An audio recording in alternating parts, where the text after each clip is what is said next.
તો કેમ છો વિદ્યાર્થી મિત્રો?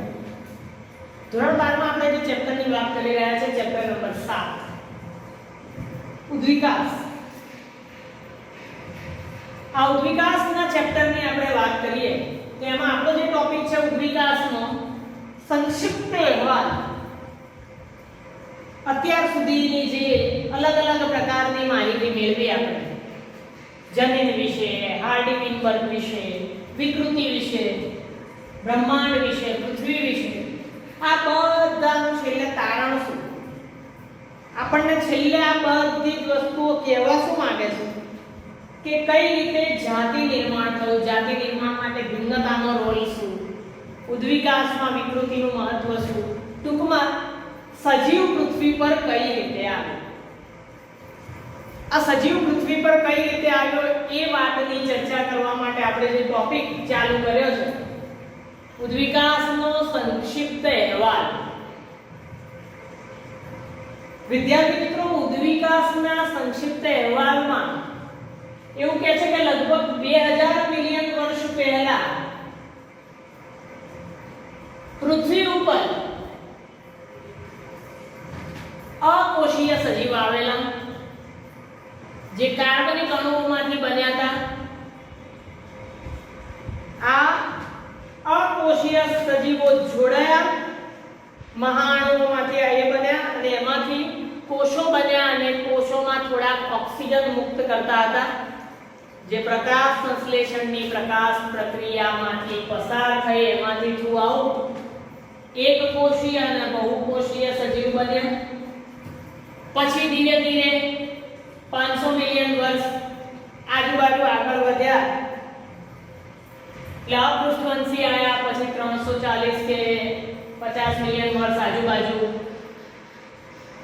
હનુવિહીન મત્સ્ય આવી.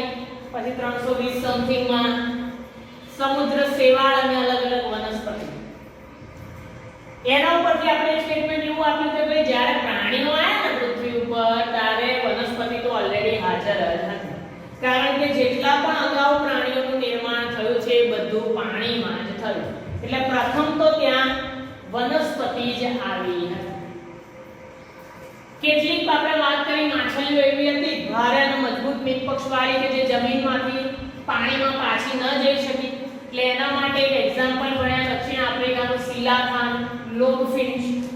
એમાંથી એવું કહે છે કે પ્રથમ ક્રમના ઉભયજીવી આયા, પણ એ કેવા હતા એના તો અવશેષ કે નમૂના આજે બચ્યા નથી. આજે તો આપણે જોઈ શકીએ છીએ છે ફક્ત ડેટા અને સાલામાન્ડર. ત્યાર પછી એવું કહેવાય છે કે આ ઉભયજીવીઓમાંથી ધીરે ધીરે એમના ઈંડા પાતળા હતા, પ્રકાશ સામે ટકી નતા શકતા, એટલે જાડા કવચવાળા અને પ્રકાશ સામે ટકી શકે એવા રૂપાંતરણોમાં એ સરીસૃપમાં ફેરવાયા. આ પ્રથમ ક્રમના સરીસૃપોના પણ હાલ કોઈ અવશેષ નથી. અત્યારે ફક્ત છે સાપ, કાચબો, મગર વગેરે. બરાબર. અને સરીસૃપોની અંદર પણ થોડા ઘણા ફેરફાર થયા અને અત્યારે જે ફેરફારયુક્ત સરીસૃપો જોવા મળે છે કાચિંડો ને સાપ ને વગેરે, આ તે પ્રકારના સરીસૃપોનું નિર્માણ થયું. હવે કેટલાક સરીસૃપ એવા હતા વિદ્યાર્થી મિત્રો, તમારે ભણવાનું છે કે આમાંના જે ઉભયજીવીમાંથી સરીસૃપ થયા, આમાંને હવે ઉભયજીવીમાંથી સરીસૃપ થાય એટલે કાં તો એ પાણીમાં રહે કાં તો જમીનમાં રહે. એટલે કેટલાક ઉભયજીવીમાંથી ઉદ્વિકાસ પામેલા સરીસૃપો પાણીમાં પાછા જતા રહ્યા અને કેટલાક ફક્ત જમીન પર રહી ગયા. જે જમીન પર સરીસૃપ રહી ગયા એને આપણે ડાયનાસોર્સ તરીકે ઓળખતા થયા. બરાબર. આપણે મૂવીમાં, ટીવીમાં, વાર્તાઓમાં, કોમિકની અંદર જોઈએ છે ડાયનાસોર્સ. તો ડાયનાસોર્સ શું હતા? એક પ્રકારના સરીસૃપ એટલે કે મહાકાય ગરુડી કે જે ઉભયજીવીમાંથી બન્યા હતા અને જમીન પર જ રહ્યા. આ ડાયનાસોર્સમાં સૌથી મોટામાં મોટો ડાયનાસોર એને ટાયરેનોસોરસ રેક્સ કહેવાય. અંડરલાઈન કરવાની, એક માર્ક્સમાં પૂછાય. ટાયરેનોસોરસ રેક્સ જે 20 ફૂટ જેટલી લંબાઈ ધરાવતો. ટાયરેનોસોરસ રેક્સ 20 ફૂટ જેટલી લંબાઈ અને ભયાનક તીક્ષ્ણ અણીદાર મોટા એવા એના દાંત પણ હતા.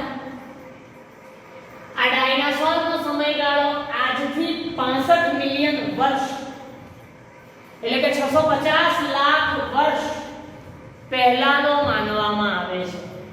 ડાયનાસોર 65 મિલિયન વર્ષ પહેલા પૃથ્વી ઉપર હતા, પણ એકાએક તેઓ અદૃશ્ય થઈ ગયા. આજે પણ એ વાતના કોઈ સ્પષ્ટ પુરાવા નથી કે આ ડાયનાસોર કેમના એમની જાતે અદૃશ્ય થઈ ગયા. એના માટે લોકો અલગ અલગ પ્રકારની માન્યતાઓ ધરાવે છે.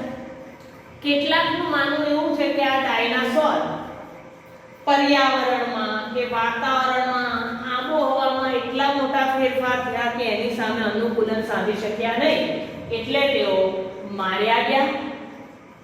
અને અમુક લોકોનું આજે પણ એવું માનવું છે કે આ ડાયનાસોર નામના જે મોટા કદના સરીસૃપ હતા એ પર્યાવરણમાં જ્યારે અલગ અલગ પ્રકારના પરિવર્તનો થયા તો એના લીધે પક્ષીઓમાં ઉદ્વિકાસ પામી ગયા.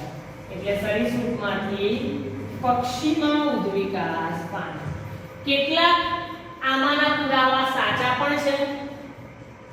આર્કિયોપ્ટેરિક્સ કે જે ઉડતા ડાયનાસોર તમે મૂવીમાં જુઓ છો, એ સરીસૃપમાંથી ધીરે ધીરે વિહંગમાં પરિવર્તન પામ્યા હતા અને એમાં પછી ફેરફાર થયા, ભિન્નતા આવીને અત્યારે જે નાના કદના પક્ષીઓ જોવા મળે.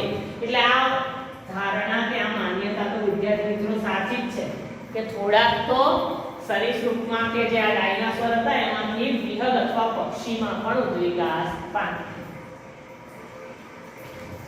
અને જે ડાયનાસોર સમયે નાના કદના સરીસૃપ હતા એટલે 65 મિલિયન વર્ષ પહેલા નાના કદના સરીસૃપ હતા, એમાંના કેટલાક તો આજે પણ જીવે છે. તો ડાયનાસોર જ કેમ નહીં? તો એની પાછળ કંઈક ને કંઈક રહસ્ય જરૂર હશે.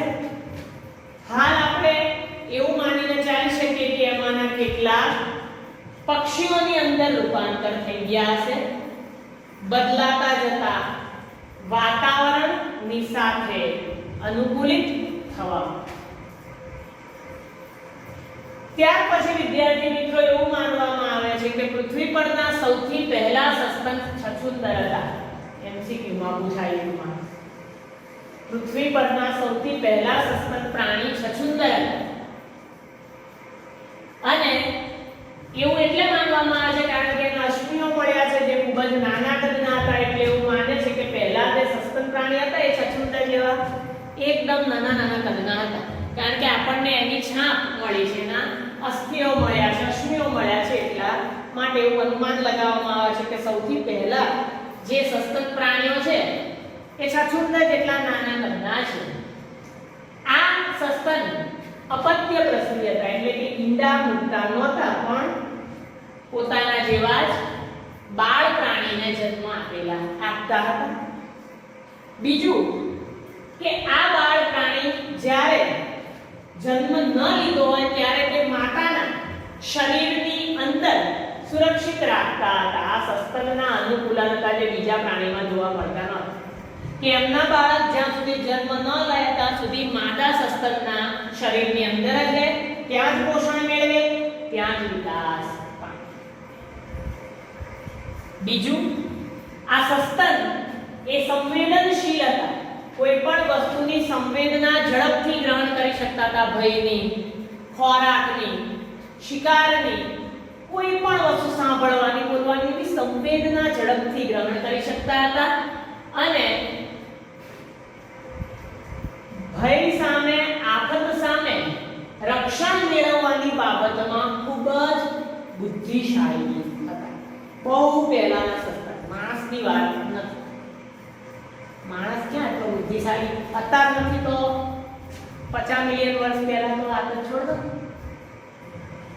જેમ જેમ પૃથ્વી ઉપરથી સરીસૃપ ઓછા થતા ગયા, ડાયનાસોર ગયા, બીજા સરીસૃપ ગયા, એમ સસ્તનોએ પૃથ્વી ઉપર કબજો જમાવી લીધો. બાકી ડાયનાસોર હવે ત્યાં સુધી કબજો ના જમાવાય, ગરમ પડે. પણ જેમ જેમ સરીસૃપ ઓછા થયા એમ સસ્તનોએ પૃથ્વી ઉપર પોતાનું સ્થાપત્ય જાળવ્યું અને કબજો જમાવી લીધો. દક્ષિણ અમેરિકાના જે સસ્તનો છે જેમ કે ઘોડા, હિપોપોટેમસ, રીંછ, સસલા વગેરે દક્ષિણ અમેરિકામાં અલગ અલગ પ્રકારે જોવા મળ્યા સમય જતા. જ્યારે અમેરિકાના ભાગ પડ્યા, ખંડીય વિચલન થયું ત્યારે દક્ષિણ અમેરિકાએ ઉત્તર અમેરિકાની સાથે પડ્યું. દક્ષિણ અમેરિકા ઉત્તર અમેરિકાની સાથે જોડાઈ ગયું, જેના લીધે આ ઘોડો, હિપોપોટેમસ, રીંછ અને સસલા એ આધુનિક સસ્તન હતા એને ત્યાં રહે. જે ઉત્તર અમેરિકાના સસ્તન હતા એનું વર્ચસ્વ તોડી નાખ્યું અને બધે જ આ પ્રાણીઓ છવાઈ ગયા. એટલે ઉત્તર અમેરિકાના પોતાના આગવા સસ્તન જે પ્રાણી હતા એના વિશે કોઈ માહિતી મળી નહીં, કારણ કે આ પ્રાણીઓ સામે ટકી શક્યા નહીં. એટલે બધે જ ફક્ત આ જ પ્રાણી છવાયા. પણ ઓસ્ટ્રેલિયામાં એવું ના થયું. ઓસ્ટ્રેલિયાના જ્યારે ભાગ પડ્યા તેના સમાન ભાગ પડ્યા, એમાં રહેલા સસ્તન પ્રાણીઓને લઈને ધ્યાનમાં રાખીને એના ભાગલા પડ્યા. એટલે ઓસ્ટ્રેલિયામાં જે કોથળીવાળા સસ્તન હતા જેને આપણે કાંગારૂ કહીએ છીએ એ આજે પણ જોવા મળે છે, માર્સુપિયલ્સ, જે વર્ષો પહેલાના છે. કારણ કે એમને કોઈ પણ જાતની સ્પર્ધા મળી નહીં, કોઈ પણ જાતના પ્રાણી સાથે ઝઝૂમવું પડ્યું નહીં. એટલા માટે તેઓ આજે પણ પોતાનું અસ્તિત્વ ટકાવી શકે છે. એટલે જ ઓસ્ટ્રેલિયાનું રાષ્ટ્રીય પ્રાણી કાંગારૂ છે, કારણ કે એ હજારો વર્ષો પહેલાના પ્રાણીઓમાંનું એક એક્ઝામ્પલ છે. તો વિદ્યાર્થી મિત્રો, આ લેક્ચરમાં આપણે ધીરે ધીરે સસ્તન સુધી, કાંગારૂ સુધી પહોંચ્યા છે. બરાબર? ડાયનાસોર થી ચાલુ કર્યું ને ડાયનાસોર માંથી પક્ષી બનાયા અને છછુંદર જેવા સસ્તન બનાયા ને એમાંથી છેલ્લે આપણે ઓસ્ટ્રેલિયાની અંદર કાંગારૂ જેવા સસ્તન સુધી પહોંચ્યા. બહુ બધા નાના નાના એક માર્કના પ્રશ્નો છે, એટલે ધ્યાન આપીને આ ટોપિક તૈયાર કરજો, વ્યવસ્થિત લખજો, ન ખબર પડે ત્યાં પૂછી લેજો અને વિડિયોને લાઈક અને શેર પણ અવશ્ય કરજો.